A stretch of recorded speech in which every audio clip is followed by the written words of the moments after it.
is there? Oh, fine. Thank you.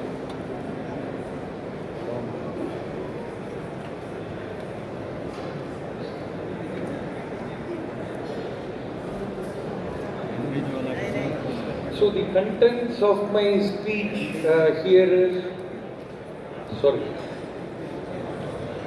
the government initiatives fueling the OFC sector and the upcoming technologies and product development in optical fiber cables, and what exactly the global opportunities are in terms of broadband access networks, and 5G and 6G rollout, and in what way it will help the OFC optical fiber cable industry.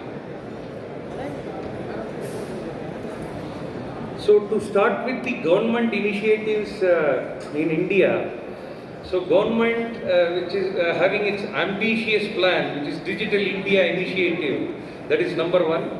And then BharatNet program, it's a big project, country-wide optical fiber telecom cable network. And then National Broadband Mission. Together that is going to drive the telecom industry from the government side. That is the government initiatives part.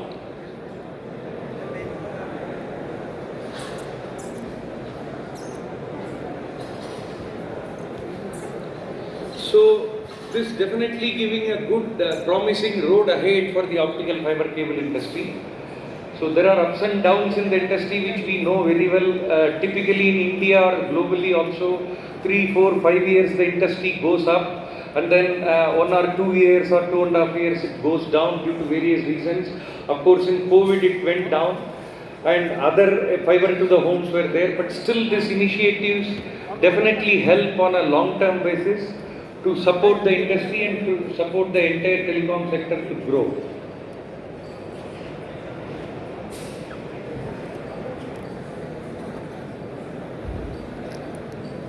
So I will quickly brief through the BharatNet program, which was started by Government of India in 2011. Originally in the name of Optical Fiber Network, National Optical Fiber Network, NOFN we call it. And then it was renamed as BharatNet in the year 2015. So it basically, it was to provide connectivity to 2.5 lakh Gram Panchayat GPs through optical fiber cables. And then the objective is to facilitate the delivery of e-governance or e-health, e-education, e-banking, internet and other services for the rural population of the country. Okay, in cities we have very good development in terms of connectivity and all that stuff, but in rural India it is still lacking. So government came up with that kind of proposal to connect the rural population. And then this flagship mission was to be in the beginning like implemented by Bharat Broadband Network Limited BBNL, and subsequently it got merged in 2022 with the BSNL. And this entire program or project is to provide affordable broadband connectivity to all the rural masses, especially with 2 Mbps to 20 Mbps for all households on demand and capacity to all institutions. This was the basic theme of BharatNet project.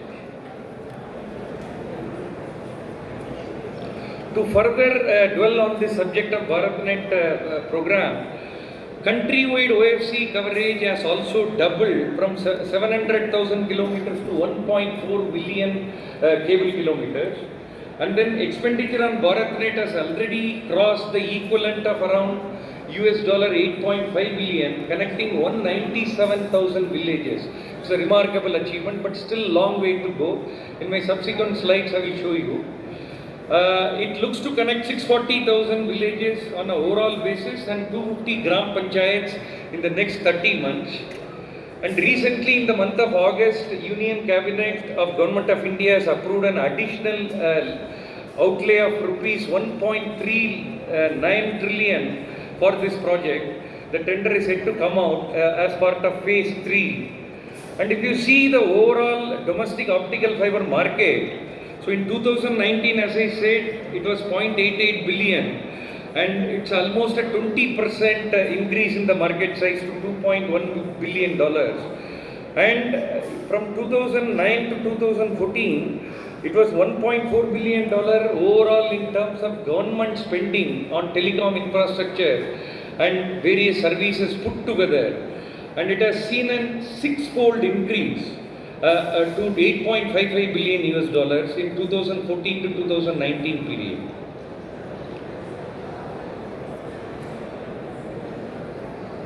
So to tell about a quick review about the BharatNet, this one objective is to provide the broadband connectivity at the GP level, Gram Panchayat level. And as I said, phase 1, by 2017, 100,000 Gram Panchayats were connected. And August 2023, just 1 month back, more than 200,000 GPs were connected. And more than 650,000 kilometer of optical fiber cable was laid, and more than 600,000 FTTH connections were commissioned. And BharatNet network carries more than 65,900 terabytes of monthly data. It is a phenomenal data consumption for India as a country. And then in phase 2, which is ongoing, which is to be completed by 26. Yeah, there are ups and downs due to COVID, ROW issues, or laying permissions and various other issues. It got delayed. And as part of phase 2, the new OFC is to be installed from the block headquarters to the Gram Panchayats. That is also important to give the complete connectivity. And then modified strategy was adopted by the government. It is not central driven on a turnkey basis. It has been given to states. State driven model has also been done. Some of the states have put up their own state level PSUs, public sector undertakings, not only by BSNL or BBNL, or in the past by Railtel or PGCAL. So it was both central driven as well as state driven. And total funding up till now stood at 420.68 billion. And different models, as I said, state-led is 8 states and CPSU, 4 states and union territories. And connection speed to be updated from 1 Gbps to 10 Gbps. That is also good improvement in terms of broadband speed. And then phase 3, which is envisaged, which is approved by the Government of India and in the recent cabinet, as I said, you will have to upgrade the phase 1 and phase 2 as well, and then maintain it also throughout the phase 3 tenure, and laying the incremental optical fiber cable and maintain that network as well, and cover all inhabited villages. So you will have to cover wherever the hinterland or deep inside northeast or down or the desert areas or some of the forest areas. Government wanted to give the connections to the masses, especially rural masses, and then achieve better quality of service to fully leverage its potential to enhance the rural connectivity for the rural masses. So that is more important. So these are all the 9 pillars of Digital India. Digital India concept introduced by Government of India. Broadband highways, public internet access program, information for everyone like RTA, lot of data transmission, so you need optical fiber cable, and then early harvest program, especially in the agriculture sector, and then universal access to phones, phone connectivity should be there for all. Then information technology usage for jobs, because all the data and technology will be transmitted through the optical fiber cable, electronic delivery of services. And then e-Kranti, then e-governance, reforming the government through technology, not a typical government way of functioning. They wanted to improve. Lot of improvements really happened, like within 1 week you get Aadhaar card or your ID cards, birth certificate, death certificate, whatever government services was given. So all through the bandwidth or network creation, so it is being made possible to the masses. That is one of the important improvement which we should highlight. And then electronic manufacturing target is net zero import, like mobile phones. A mobile phone production, India has become the second largest manufacturers of mobile phones. So all the electronic, this one, and lot of data transmission through the GST portal, goods and services tax or income tax portals, lot of data, lot of taxpayers are coming into the net. So data transmission, everything is made possible by the optical fiber cable network.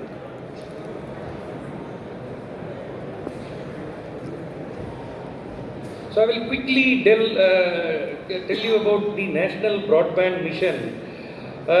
This mission will, like with the aim of by the government to facilitate universal and equitable access of broadband services across the country, especially in rural and remote areas, number one. And to incremental laying of optical fiber cable to 30 lakh route kilometer, and increasing the tower density from 0.42 to 1 tower per 1000 population by 2024. But some of the targets, let me be honest, it could not be achieved because of various issues like COVID, ROW permissions. So it is getting postponed up to 25-26, so that is happening. But real development is happening because we were in 3G and 4G is fully running, and now October or September 2022 onwards we got 5G, but typically speed and all that is still less. I will give you some details about that in the technology front. And ultimately to invest around $100 billion, that is more than 7 lakh crore rupees, including 70,000 crore rupees from Universal Service Obligation Fund in the coming years, which is available in cash in the escrow account of the government in use of a fund, which is more than 4 lakh crores is available for the utilization of creation of the infrastructure, especially rural connectivities.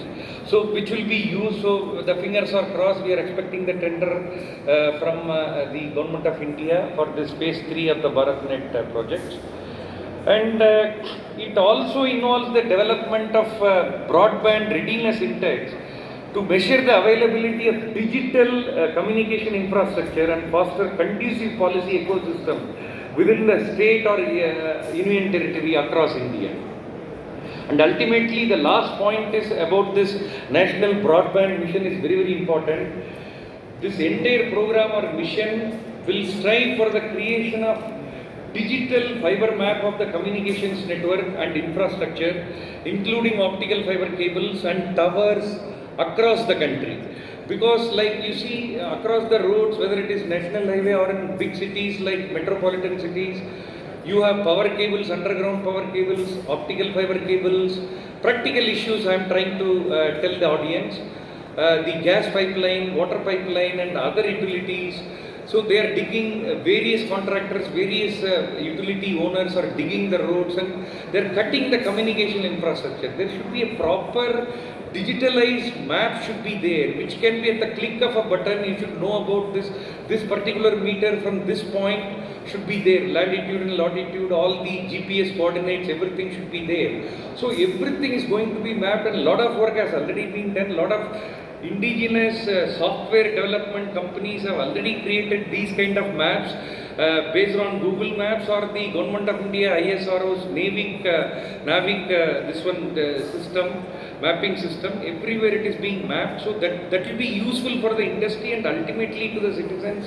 There should not be any what you call disturbance in the communication network, so that your communication link is snapped. So that one should be avoided. So these things will help in achieving that target, which is a very clear target being given by the government. So that should be implemented. That is under implementation, or you can say the work is in progress. Now to just quickly update the audience about upcoming technologies in this front and various product development in optical fiber cable.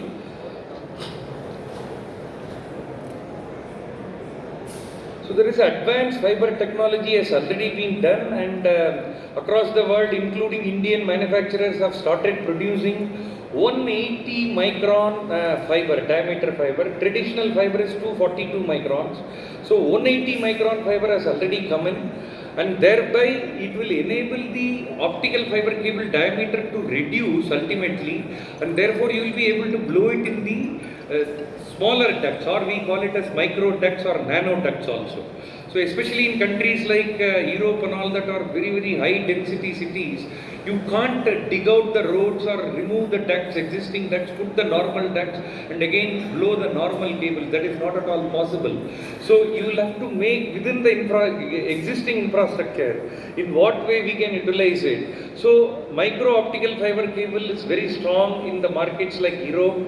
So especially these kind of lower diameter and with the same technical proficiency and standards is maintained. So these kind of products will definitely help on a long-term basis, which is mix and match with the traditional cables in the national long distance and in the rural area, and in the city network it is usage of micro optical fiber cable or FTTH type of cable or fiber to the home type of cable. So that is what being used by the operators.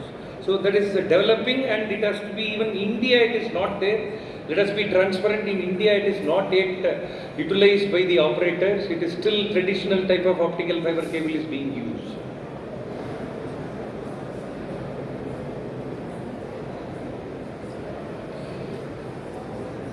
So these are all some of the latest advancements in terms of product development in optical fiber cables.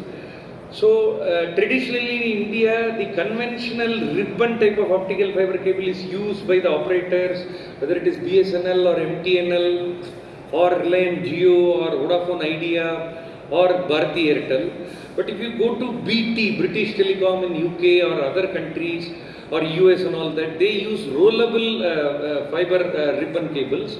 So that can accommodate more number of fibers, higher fiber density is packed in that, and individual fiber splicing can be easily done, or a mass fusion splicing can be done, and it helps in easy installation. Diameter is also reduced, but at the same time high density fiber count is used, and also more bandwidth, more channels can be given to the subscribers, thereby utilizing the existing available space with higher bandwidth utilization can be done.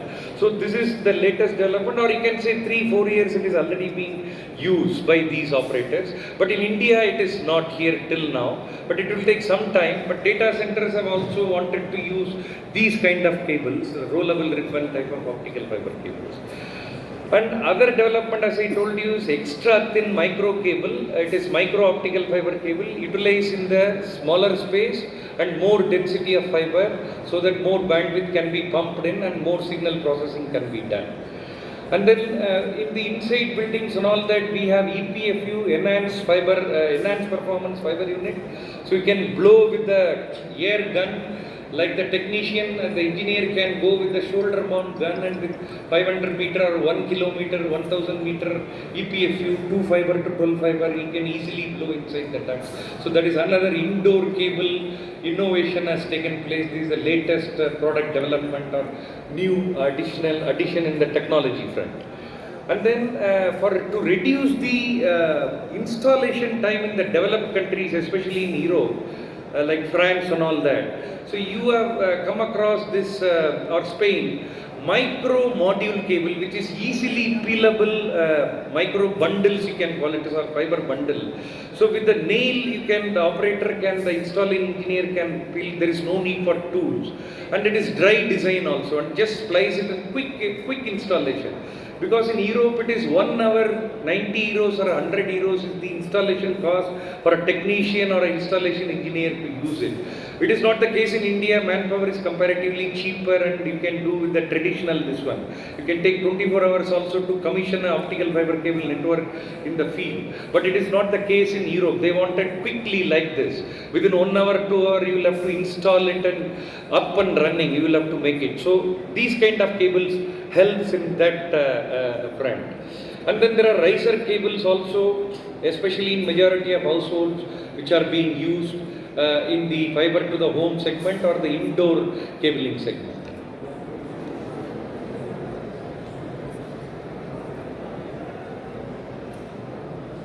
So overall, if you see, the telecom operators wanted to adopt high performing networks which provide what exactly the customer requirements are or cater to the customer needs, and digitization, everything at a click of a button in your mobile itself it is available, or your laptop or your this one pad and all that. So that is what they want. And value addition they want with the existing investment itself, they want to create value and monetize the available network. So that is also happening. Various IoT that I will just quickly cover it in my coming slides, what exactly the trends are which are going. There are top 8 technological trends that are causing the dramatic change in the telecom industry. So that we will just quickly run through. 5G, which you have seen. So like in September, October 2022, it was launched in India, but of course it was launched well ahead, maybe 2 years before or 1.5 years before that time in other countries in the globe. So it has been already this one implemented, but a lot of way to travel, lot of way to cover.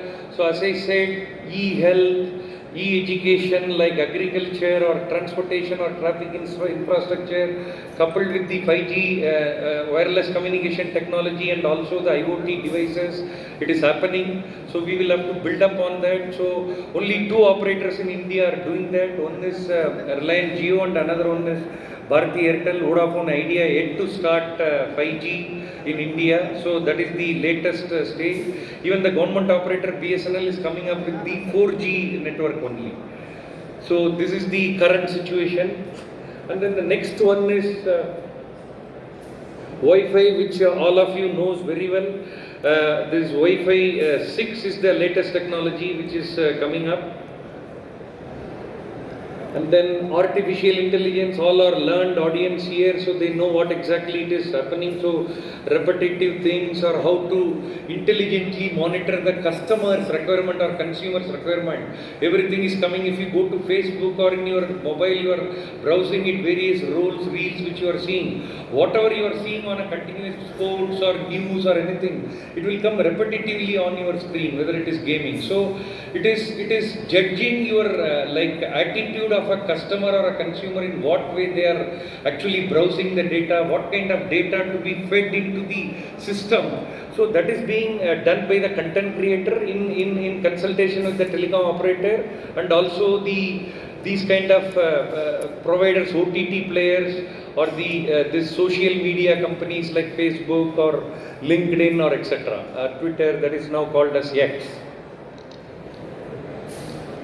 And very important thing is IoT. Without IoT, nothing is moving. Like smart homes. By sitting here, you can see what is happening in your home with smart devices, with smart cameras, or what your children is doing, child is doing, what your maid is doing, or your driver is what are you doing, whether it is your home is safe or not. Everything is done by this IoT technology that is enabled by the optical fiber cable network at the backbone only. So this is possible with this latest technology advancement. A lot of things to be done, and more than 4.15 billion IoT devices will be connected through cellular networks globally by 2024 as per one of the market survey.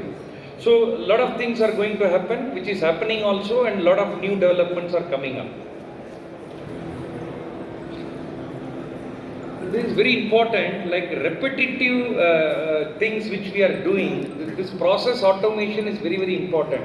Whether it is in a manufacturing sector or services sector or like consumer awareness, what you want, so what are all the frequently asked questions? Everything is automated.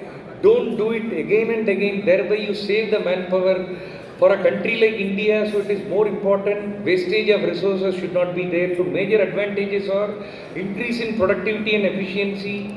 You automate the workflows and then eliminate human error. Like whatever you are typing, it is not typed, so everything is there, taken up by the software, so everything is enabled by process automation. And then lower labor costs, ultimately it will drive down, and we can manage the compliance risk also. And we increase the transparency in the processing which we do. The entire process is transparent for the stakeholders to consider. And then you have business agility and scalability also. You can grow up your business scale and all that. And employees can concentrate on, instead of doing the repetitive things, critical tasks they can do, because the manpower is costly, and of course they can utilize it for the important task or critical tasks to be done with. And of course, cloud computing has actually revolutionized the entire data storage. So that is also backup is with optical fiber cable network only. These are all the technology trends. Instead of keeping a server, it's a centralized server, and cloud computing companies are giving various services in terms of storing of your data. Now data communication is growing up in a big way. India is one of the largest data consumption countries. A lot of subscribers are using a lot of data, so everything is stored in a centralized cloud computing platform. So see the market size. From 2020 it was 25.33 billion US dollars. So by 2026 it will be almost 75 billion US dollars. It's a 3-time growth in a 6 years period. So this is the biggest achievement. So technology is improving and new technologies are being implemented, but the backbone is again optical fiber cable network, telecommunication network. And whatever we are doing, it should be secure. So cyber security is one of the major important aspect to be looked into. All governments, all data companies or telecom operators are investing left and right center, because during COVID everyone started operating from home or remote working. So huge volume of data to be compiled. So a lot of hackers or other people who are doing or derive pleasure by hacking or doing sabotaging the networks. So this market itself is going to be in a very big way spoiling the entire data breach is happening. You can put it in that way. Data breach is happening. So we will have to stop that or eliminate it or reduce it, curtail the data breach. So if you see, as per one of the IBM's various studies, IBM is a top multinational company, US company. In the 2023 report, the average cost of data breach in 2023 was US dollar 4.45 million. Up by 15% in the last 3 years. So it is an important aspect to consider. Okay, we are developing a lot of big data networks and data processing capabilities, data mining, data analytics, everything. But we will have to be very secure also, and we will have to ensure that the data is very safe and it is reaching the consumers in a proper fashion. So these are all some of the technology trends. I will skip that because it is known to various all our learned audience, like artificial intelligence. Some of them are repetitive, but some figures are there in the next slide. So that is important.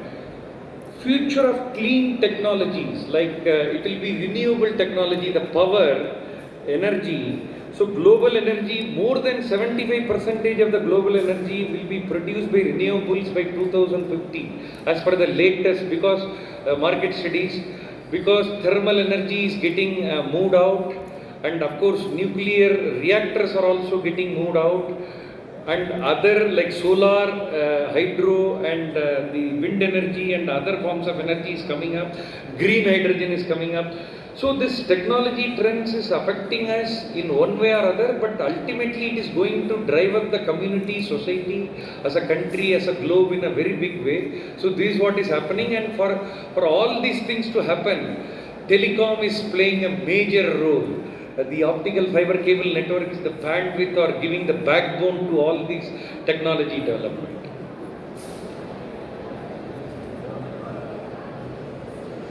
So to quickly give this one about the global opportunities.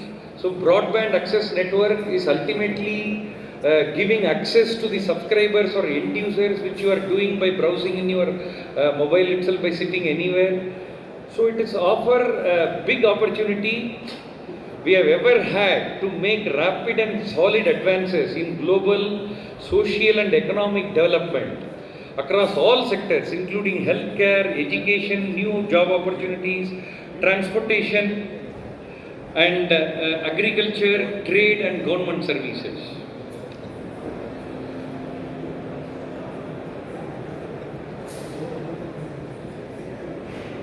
So I'm just concluding, last two slides. So this global broadband services market size has grown in 2022. It was $419.44 billion, and it is slated to grow at around 10%, slightly a shade below 10% by 2030. So this is the broadband services market. So as far as optical fiber cable market is concerned, between 18 to steady period is 18 to 28. So the CAGR is presented to be from 23 to 28, it is 9.2%. And fastest growing market is North America, and largest market is Asia Pacific, which includes China and India. China is the largest optical fiber cable consumer in the world. Almost 50 to 55% consumption is from China, and then US. And then now India is coming up, so definitely it will come up in a very big way. So 6G, I will just give one slide to you. To compare the data rates, which is going to come up in India, definitely it will take 4 to 5 years, let me tell you honestly when, because 5G itself is not fully implemented, so 6G is coming. The peak data rate in 6G is 100 gigabyte Gbps as compared to in 5G 10 to 20 Gbps, and user experience data rate is greater than 10 Gbps as compared to 1 Gbps in 5G. So ultimately, the boom for OFC industry, definitely when 6G comes, it will come like optical fiber cable network will enable the 6G, key enabler. And very, very important thing is right now in India, 32% of the cell sites are fiberized. This is not at all sufficient even to have a better 4G or 5G connections. So if it 6G, as per some of the estimates, it should go up to 80 to 90% of the cell site to be fiberized in 4 to 5 years period. So that is what the government is also expecting, and operators are also working in that manner. And there are challenges, of course, which include developing new technology, securing spectrum, and ensuring interoperability between different networks and devices. Why 5G is not fully done, the cheaper or affordable handset to the masses in 5G to be given. So then only they will be able to use 5G. Even 4G handsets are also some of the rural population are not having. So let us be honest again. Let us tell the truth, what exactly is happening. Always don't paint a rosy picture, but actually talk the challenges and come out of the challenges, and then together you resolve it. So whatever we have spoken, finally we have done. So last but not least, I will end up my talk with this major statement.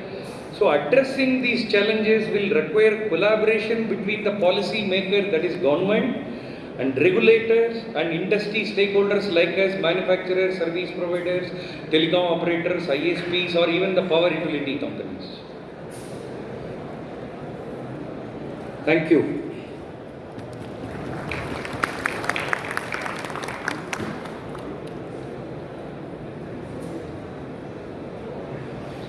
Thank you, Mr. Sridharan, for that in-depth presentation.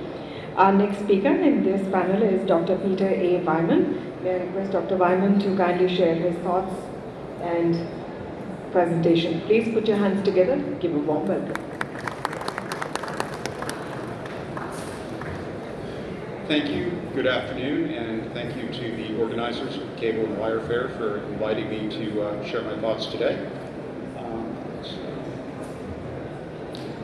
Hopefully my slides come up. Anyway, I think it's fair to say that 2023 has been compared to last year, this has been a difficult year in the optical fiber and cable industry. Demand has been low worldwide, but in my talk today, I'll talk about why there's reasons for optimism, how fiber cables will evolve over the next few years. There we go. And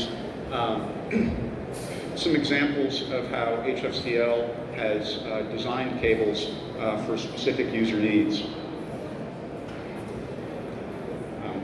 Well, I've hit some of this, but this year has been difficult, but there are reasons for optimism. The data traffic isn't slowing down at all. There are worldwide government schemes to support rural broadband that will need optical fiber. What we see is what I think that's going to result in is a bimodal distribution in fiber counts. There's going to be increased demand for low fiber count cables, for rural distribution and access networks, and also high fiber count cables for metro rings and dense urban applications. And then I'll talk about three specific case studies of rapid cable development we've done at HFCL to address pain points that customers have had in providing service to their end customers. So this year has been an ongoing drumbeat of not particularly good news.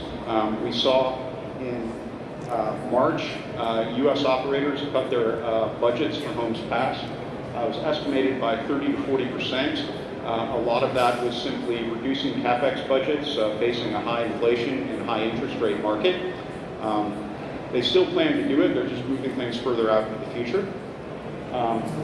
One thing that affected the global market was the delay in the China mobile tender. It came out 6 months late, and it was about half the size of the previous tender. And that kind of sets a global floor for prices of fiber, and the slow growth and decrease in the Chinese market has led to Chinese suppliers being very aggressive in export markets. So a lot of supply chasing not as much demand.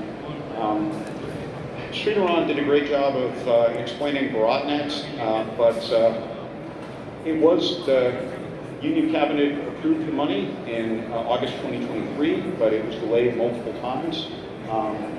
And in general, the Indian market has been flat in the first half of this year compared to last year, which is actually not bad compared to some of the other markets around the world.